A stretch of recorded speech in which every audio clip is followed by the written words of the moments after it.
ഇവിടുത്തെ bike accident ഒന്ന് എടുത്താൽ മതി. ഈ ബൈക്ക് ആക്സിഡന്റിലെല്ലാം 90% സ്വയം സേവകന്മാരായിരിക്കും. ഈ സ്വയം സേവകന്മാർ എവിടെയാ പോകുന്നത്?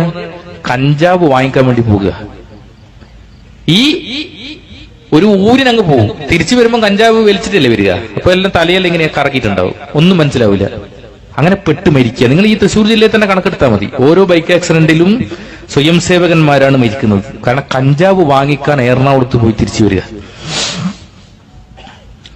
ഈ പറയുന്ന BDJS സ്ഥാപകൻ ഞാൻ പറഞ്ഞല്ലോ, കാസർഗോഡാണെന്ന്. ആരാ ഇത് ഉദ്ഘാടനം ചെയ്ത്? പേജാവൂർ മഠാധിപതി വിശ്വേശ്വര തീർത്ഥ. അയാളെ അറിയും? ഇതും അറിയില്ല. നിങ്ങൾ ഉടുപ്പി ക്ഷേത്രത്തിൽ പോകണം. ഞാനല്ല ഉത്തരേന്ത്യയിൽ പോകുമ്പോൾ 2 പൂണൂലിട്ടിട്ടാ പോകുക. അറിയുന്നത് ഇതാണ് മാറാൻ കാരണം. കാരണം ഒരു പൂണൂലിന്നിട്ട് ഈ ശരീരത്തിൽ മനസ്സിലാവില്ല. ഇതാണ് 2 പൂണൂലിടുന്നത്. ചിലപ്പോഴും ചോദിക്കുന്നത് 2 പൂണൂല്, അമ്മ ക്ഷത്രിയനും അച്ഛ ബ്രാഹ്മണനും. ബ്രാഹ്മണ ക്ഷത്രിയ കുലം, പുതിയ കുല, ഞാൻ കണ്ടുപിടിച്ച കുല. ബോംബെ കാര്യാലയത്തിലെല്ലാം പോകുമ്പോൾ ഇങ്ങനെ തുറന്ന് കാണിച്ചു കൊടുക്കണം. പൂണൂലില്ലെങ്കിൽ അകത്ത് കയറ്റൂല. ഈ കത്തിയെടുത്ത് നടക്കുന്ന സ്വയം സേവകന്മാര് ദൂരെ നിന്ന് കേൾക്കുന്നുണ്ടാവും. അവർ മനസ്സിലാക്കണം. കാര്യാലയത്തിന്റെ ഉള്ളിലോട്ട് കയറ്റൂല. നാഗപ്പൂരിന്റെ കാര്യാലയത്തിന്റെ ഉള്ളിലോട്ടൊന്നും താഴ്ന്ന ജാതിക്കാർക്ക് പ്രവേശനമില്ല. ഡോക്ടർ ജിയുടെ സ്മൃതി മണ്ഡപത്തിൽ പോകണമെങ്കിൽ പൂണൂല് കാണണം. സത്യസന്ധമായ കാര്യമാണ് പറയുന്നത്. അങ്ങനെയല്ല എന്ന് RSS തെളിയിക്കട്ടെ.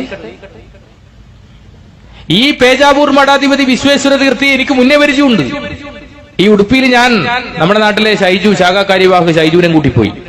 മംഗലാപുരത്ത് എത്തിയപ്പോ ഞാൻ വേഗം 2 പൂണൂൽ ഇങ്ങനെ ഇട്ടു. ഷൈജു ചോദിച്ചടങ്ങി നാട്ടിൽ നിന്നൊന്നും ഇടയില്ലല്ലോ, എന്താ ഇടുന്നിടുന്നു? ഞാൻ നെല്ലും ഉണ്ട്, പറഞ്ഞുതരാം. അന്നദാന പുരയിലോട്ട് ഞാനങ്ങ് കടന്നു. ഷൈജു അതിന്റെ പിന്നാലെ കടന്നപ്പോ ഷൈജുവിനെ സന്യാസിമാരെല്ലാം പിടിച്ച് വലിച്ചാടിയിട്ട് ഷൈജുവിനോട് എന്തെല്ലോ പറഞ്ഞു. ഷൈജു പറഞ്ഞു, ഇവന്റെ കൂടിയാ ഞാൻ വന്ന, അപ്പൊ പിന്നെ ഇവന്റെ കൂടി എനിക്കും വന്നൂടെ. അവരെന്തെല്ലോ തെറി പറയാൻ തുടങ്ങി. അപ്പൊ പറഞ്ഞു, ഒരു കാര്യം ചെയ്യും ഷൈജു, ഇനി പോയിക്കോ. ഞാൻ അതിന്റെ ഉള്ളിൽ കയറി ഗംഭീര സ്വീകരണം, ഗംഭീര സദ്യ. അതെല്ലാം കഴിഞ്ഞ് പുറത്തിറങ്ങുമ്പോൾ ഷൈജുവിനെ കാണുന്നില്ല. നോക്കുമ്പോൾ ഭക്ഷണം കഴിച്ച് പാടല്ലോ, കുറെ ദൂരെ നിന്ന് ഷൈജു വരുന്നു. വെള്ളമൊന്നും കൊടുത്തില്ല. എന്നെ കണ്ടപാടെ ഒറ്റയടി എന്നോട് പറഞ്ഞടാ, നായ്ക്ക് കൊടുക്കുന്ന പോലെയാ ഭക്ഷണം, അഴുക്ക് ചാലിന്റെ ഇപ്പുറത്തുനിന്ന്, നീ എങ്ങനെ അതിന്റെ ഉള്ളിൽ കയറിയേ? ഞാൻ പറഞ്ഞു, ഞാൻ ക്ഷത്രിയനല്ലേ. അറിഞ്ഞ എന്റെ അച്ഛൻ പൊനോസീതരൻ തീയനല്ലേ, അതെങ്ങനെ ക്ഷത്രിയനാകുക? ആ ക്ഷേത്രത്തിൽ ഇപ്പോഴും താഴ്ന്ന ജാതിക്കാർക്ക് പ്രവേശനമില്ല. 90% ഉത്തരേന്ത്യയിലെ ക്ഷേത്രങ്ങൾക്കും ദളിതന്മാർക്ക് പ്രവേശനമില്ല. ദളിതന്മാർക്ക്, താഴ്ന്ന ജാതിക്കാർക്ക് പ്രവേശനമില്ല. അങ്ങനെയുള്ള ഈ പറയുന്ന പേജാവൂർ മഠാധിപതിയായ വിശ്വേശ്വര തീർത്ഥയാണ് ഈഴവൻ നടത്തുന്ന, വെള്ളാപ്പള്ളി നടത്തുന്ന സമത്വ മുന്നേറ്റ ജാഥ ഉദ്ഘാടനം ചെയ്യാൻ വേണ്ടി വന്ന്. നിങ്ങൾ ആലോചിച്ച് നോക്കിയ. ഞാൻ വെള്ളാപ്പള്ളിയോട് പറഞ്ഞു, വെള്ളാപ്പള്ളി, ഞാൻ 2 പൂണൂലിട്ടിട്ടാണ് ഉത്തരേന്ത്യയിൽ പോയത്. നിങ്ങളെ ശരീരഘടന വെച്ചാൽ മിനിമം ഒരു 12 പൂണൂലെങ്കിലും ധരിക്കേണ്ടി വരും ഉത്തരേന്ത്യ കിടക്കണമെങ്കിൽ. ശശികലയാണെ പറയേണ്ട, തോർത്തുകൊണ്ട് ധരിക്കേണ്ടി വരും ഉത്തരേന്ത്യ കിടക്കണമെങ്കിൽ. അപ്പൊ നിങ്ങൾ ആലോചിച്ച് നോക്കുക, ഈ ഭാരതത്തിലെ എല്ലാ ഹിന്ദു ദൈവങ്ങളെയും RSS വിലക്കെടുത്തുക. എല്ലാ ഹിന്ദു ദൈവങ്ങളെയും വിലക്കെടുത്തു. ശിവൻ അവരെയായി. ഇപ്പൊ ഇവിടെയെല്ലാം ഇപ്പൊ തൃശ്ശൂരെ കാണുന്നില്ലേ? രാവിലെ പോയാൽ ആ ക്ഷേത്രത്തിൽ പോയാൽ ഉണ്ടാവും, കുറെ എണ്ണം പോയി തൊഴുന്നുണ്ടാവും. ഇവർക്ക് വേണ്ടി എഴുതി കൊടുത്തിനത്. ഈ അടുത്തൊരു സമരം ഇവിടെ അനന്തപത്മനാഭ സ്വാമി ക്ഷേത്രത്തിന്റെ മുന്നിൽ. എന്താ സമരം? എന്താ മുദ്രാവാക്യം? ചൂരിദാർ ധരിക്കല്ലേ, ചൂരിദാർ ധരിക്കല്ലേ. അതെന്താണ് അങ്ങനെ ഒരു സമരം?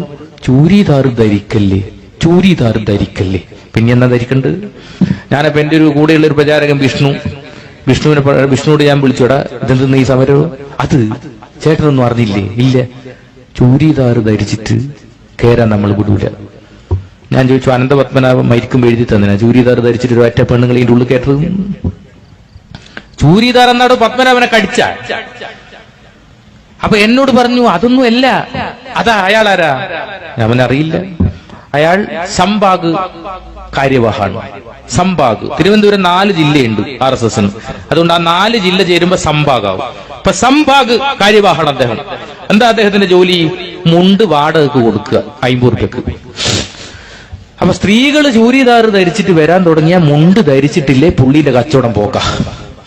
അതുകൊണ്ടാണ് പറയുന്നത് മുണ്ട് ധരിക്കല്ലേ, മുണ്ടല ചൂരിദാർ ധരിക്കല്ലേ, ചൂരിദാർ ധരിക്കല്ലേ. അല്ലാണ്ട് പത്മനാഭന ചൂരിദാർ കടിച്ചിട്ടൊന്നുമില്ല. അപ്പൊ എല്ലാ സമരങ്ങളും ഇങ്ങനെയുള്ള കുറെ കാര്യങ്ങൾ ഇവർ ഏറ്റെടുക്കുക. ശശികല ടീച്ചർ ഇതുവരെ പറഞ്ഞത് വാവര് മുസ്ലിമാന്നാ. നമ്മളോടെല്ലാം പറയാ, ഇതാ വാവരുടെ പള്ളി പോരെ, വാവര് പള്ളി പൈസ ഇടരുത്, അത് തീവ്രവാദത്തിൽ ഉപയോഗിക്കുന്നതാണ്, വാവര പള്ളിയിൽ പോകരുത്, എല്ലാം എരിവേലി പേട്ടതുള്ളറ്. ഇപ്പം ടീച്ചർ പറയുന്നത് എന്താ അറിയാ? ഇപ്പോ ഞാൻ നിരന്തര ഗവേഷണത്തിന്റെ ഫലമായി ഒരു കാര്യം മനസ്സിലാക്കി. എന്നാ വാവര് ഹിന്ദുവാണ്. വി രാമൻ എന്നായിരുന്നു അദ്ദേഹത്തിന്റെ പേര്. അത് ലോപിച്ചിട്ടാണ് വാവരായത്. അപ്പൊ പുതിയ പുതിയ കണ്ടെത്തലുകൾ നടത്തിക്കൊണ്ടിരിക്കുന്നു RSS. ഇപ്പോ RSSന്റെ ഓരോ പ്രസ്താവനകൾ നിങ്ങൾ നോക്കിയാൽ മതി. പശു ദൈവമാണ് ആയിക്കോട്ടെ, ഗാന്ധിജി അടക്കമുള്ള ആളുകൾ അതിനെ ആരാധിക്കണം എന്ന് പറഞ്ഞതാണ്. ശ്രീനാരായണ ഗുരു അതിനെ കുറിച്ച് പറഞ്ഞിട്ടുണ്ട്. പക്ഷേ നിങ്ങൾ നിങ്ങളുടെ അമ്മയും അച്ഛനും പശുവോ കാളയോ കുറുക്കനോ ആരോ ആയിക്കോട്ടെ, നമുക്ക് നമ്മുടെ അച്ഛനും ഈ വീട്ടിലുണ്ട് എന്ന് പറയാൻ നമുക്ക് അധികാരമില്ലേ? നിങ്ങളുടെ അമ്മയും അച്ഛനും പശുവോ കാളയോ ആരോ ആയിക്കോ, അത് നിങ്ങളുടെ ഇഷ്ടം. ഞങ്ങളുടെ അമ്മയും അച്ഛനും വീട്ടിലിരിക്കുന്നുണ്ട് എന്ന് പറയാൻ നമുക്ക് അധികാരമില്ലേ? നിങ്ങൾ എന്തിന് മുഹമ്മദ് അഖ്ലാഖിന്റെ വീട്ടിൽ കടന്നു ചെന്നു? അവിടുത്തെ ഭക്ഷണം എന്ത് കഴിക്കുന്നു എന്ന് തീരുമാനിക്കാൻ നിങ്ങൾ ആരാണ്? നിങ്ങളെ ആരാണ് ചുമതലപ്പെടുത്തിയിരിക്കുന്നത്? ദേശീയ ഗാനം ചൊല്ലുമ്പോൾ എഴുന്നേൽക്ക് നിൽക്കണമെന്നോ എഴുന്നേൽക്ക് നിൽക്കരുതെന്നോ നിങ്ങളെ ആരാണ് അവകാശപ്പെടുത്തിയത്? ഈ രാജ്യത്തിന്റെ എല്ലാം നിങ്ങളെ അങ്ങനെ ആരെങ്കിലും അവകാശപ്പെടുത്തിയിട്ടുണ്ടോ? അതും കേരളത്തിൽ. നിർമാല്യം എന്ന് പറയുന്ന സിനിമയിൽ ഒരു വിഗ്രഹത്തിന് നേരെ തുപ്പുന്ന വെളിച്ചപ്പാടിനെ MD കാണിച്ചപ്പോ അന്ന് ഒരു തിയേറ്ററുകളിലും ബഹളം വെച്ചില്ലാരും. ഒരു തിയേറ്ററുകൾക്ക് മുന്നിലും ഒരു വിശ്വ ഹിന്ദു പരിഷത്തിനെയും കണ്ടില്ല. ഇന്ന് MD ആ കഥ എഴുതിയിട്ടുണ്ട് എങ്കിൽ, ഇന്നായിരുന്നു എങ്കിൽ ഇന്ന് കേരളത്തിലെ പല തിയേറ്ററുകളും കത്തുമായിരുന്നില്ലേ? അത്രത്തോളം വർഗീയതയെ ഉണ്ടാക്കാൻ വേണ്ടി RSSന് ഈ നാട്ടിൽ കഴിഞ്ഞിട്ടുണ്ട്. പക്ഷേ കമലിനോട് ഇന്ത്യ വിട്ടുപോകണമെന്ന് പറയാൻ ഇത് ഉത്തരേന്ത്യയല്ല. കയ്യൂറും കരിവള്ളൂറും പുന്നപ്പുറയും വയലാറൊന്നും ഇവിടെ മരിച്ചിട്ടില്ല, ഇവിടെ മരിക്കുകയുമില്ല. പതിനായിരക്കണക്കിന് ലക്ഷക്കണക്കിന് ആളുകള് ഇന്നും ഈ ചെങ്കൊടിയെ വിശ്വസിച്ചുകൊണ്ട് ജീവിക്കുന്നുണ്ട്. ഒരു തണലായി, അശരണർക്ക് കരുത്തായി, ചങ്കുറ്റത്തോടെ അതിങ്ങനെ ആകാശത്തിന്റെ അഭ്രപാളികളിലൂടെ ഇന്നും അത് പാറിപ്പറക്കുന്ന കാലത്തോളം നിങ്ങൾക്ക് ഒരു മുഹമ്മദ് അഖ്ലാഖിന്റെ വീട്ടിലും കടന്നു ചെന്ന് ഏത് ഭക്ഷണമാണ് ഉണ്ടാക്കുന്നത് എന്ന് നോക്കാൻ നിങ്ങൾക്ക് സാധിക്കില്ല. ഒരു കൽബുർഗിയെയും ഒരു ഗോവിന്ദ പൻസാരിയെയും ഒരു നരേന്ദ്ര ദാബോൽക്കറെയും ഈ കേരളത്തിൽ നിങ്ങൾക്ക് ഇല്ലാതാക്കാൻ കഴിയില്ല. ഈ ചെങ്കൊടി പാറിപ്പറക്കുന്ന കാലത്തോളം അതുറപ്പാണ്. അത് ഈ നാട്ടിലെ ഓരോ സ്വയം സേവകന്മാരും മനസ്സിലാക്കിയാൽ നല്ലതാണ്. ഹിന്ദുത്വം എന്ന് പറയുന്ന ആ വിശ്വവിശാലത നിങ്ങൾക്ക് ആർക്കും എഴുതി തന്നിട്ടില്ല, ആർക്കും നിങ്ങളുടെ മുന്നിൽ ചാർത്തിയിട്ടില്ല, അത് ചാർത്തുകയുമില്ല. എന്താ നിങ്ങൾ ഗുജറാത്തിൽ നടപ്പിലാക്കിയത്? 3500ഓളം ആളുകളെയാണ് ഗുജറാത്തിൽ വംശഹത്യ ചെയ്തത്. ഞാൻ ആ കലാപത്തിലൊന്നും പങ്കെടുത്തിട്ടില്ല. പക്ഷെ അന്ന് ഞാൻ ബോംബെ കാര്യാലയത്തിലുണ്ട്. ആ കലാപം നടന്നു കഴിഞ്ഞ് സ്വയം സേവകന്മാര് അന്തേരി കാര്യാലയത്തിലാണ് താമസിച്ചത്. 8 നില ബിൽഡിംഗ്, ഫ്ലാറ്റാ വലിയ. അവിടെ നിന്ന് അവരെ ഊട്ടിയുറക്കിയത് അന്ന് മഹാരാഷ്ട്ര RSSന്റെ അന്നത്തെ സംഘടനയാണ്. അന്ന് അവർ പറഞ്ഞ ചില അനുഭവങ്ങളൊക്കെ ഞാൻ എന്റെ പുസ്തകത്തിൽ എഴുതിയിട്ടുണ്ട്. നരകസാഗരത്തിലെ ഉള്ളറുകൾ. അതിപ്പോ കന്നഡയിൽ ഇപ്പൊ ഇംഗ്ലീഷിൽ DYFIയുടെ അഖിലേന്ത്യാ സമ്മേളനത്തിൽ പ്രകാശനം ചെയ്യും. 3 മാസം കൊണ്ട് 35,000 കോപ്പിയോളം ചെലവായ പുസ്തകം. ജനങ്ങൾ അതിനെ നെഞ്ചിലേറ്റുന്നു. കാരണം ഈ സംഘടന ആർക്കും അറിയില്ല. നിഗൂഢതയുള്ള ഒരു സംഘടന. ആ സംഘടനയെ പരസ്യമാക്കിയപ്പോൾ ഇന്നവർക്ക് ഊണും ഉറക്കവും നഷ്ടപ്പെട്ടു RSSകാർക്ക്. ഇപ്പൊ എല്ലാവരും ഇപ്പൊ എന്റെ പിന്നാലെയാ. ഞാൻ ചാനൽ ചർച്ചയിൽ ഏതെങ്കിലും ഒന്ന് വന്നാൽ, ഈ അടുത്ത് VV രാജേഷ് പറഞ്ഞത്, സുധീഷ് മിന്നി ചാനൽ ചർച്ചയിൽ ഉണ്ടെങ്കിൽ ഞാൻ ഈ ചർച്ചയിൽ പങ്കെടുക്കുന്നില്ല. ഇപ്പൊ ഞാൻ പറഞ്ഞു ഞാനില്ല, പോകാം. എനിക്ക് ഈ ചാനൽ ചർച്ചയുടെ ആവശ്യമൊന്നുമില്ല. എന്റെ മുന്നിൽ ഈ സഖാക്കളുള്ള കാലത്തുള്ള എനിക്കൊന്നും ഈ ചാനൽ ചർച്ച എനിക്കൊരു ആവശ്യമൊന്നുമില്ല.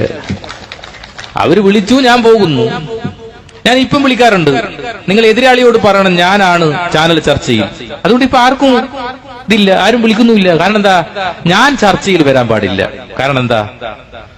എല്ലാം ഒന്നിച്ചു കിടന്നവനല്ലേ രാപ്പനി അറിയൂ. ഈ ഉള്ളി സൂര്യനല്ല RSS എന്താന്ന് വല്ലതും അറിയൂ.